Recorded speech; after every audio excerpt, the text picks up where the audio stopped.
अब मोस्टली ये होता है कि छाती की जो जल्द होती है या तो वो लाल हो जाती है, या वो चिपक जाती है, या वो सख्त हो जाती है। अगर इस तरीके से खुदा ना खास्ता अलामात हैं, तो आपने अपने डॉक्टर को लाजमी विजिट करना है और चेक कराना है कि खुदा ना खास्ता कहीं ये अलामात किसी वजह से कैंसर की नहीं है। और पांचवें नंबर के ऊपर होता है आपके निपल्स का जो साइज है वो चेंज हो जाना या तब्दील हो जाना, और मोस्टली निपल अंदर की तरफ रिट्रैक्ट हो जाते हैं, तो ये भी आपने लाजमी देखना है। और सातवें नंबर के ऊपर होता है निपल में से किसी तरीके से पानी का आना या बिलखसूस खून का आना, तो ये बड़ी अलार्मिंग सिचुएशन है।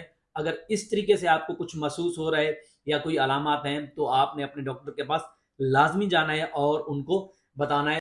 और सातवें नंबर के ऊपर होता है आपने अपनी बगल के अंदर भी गिल्टियां महसूस करनी है। बाज का ऐसे होता है कि जो ब्रेस्ट की गिल्टियां हैं वो आपको महसूस नहीं हो रही थी, तो कैंसर की अलामत में ये भी शामिल है। ये गिल्टियां आपको ब्रेस्ट के अलावा बगलों में भी महसूस होती हैं, तो आपने वहां भी चेक करना है। लेकिन एक बात याद रखिए,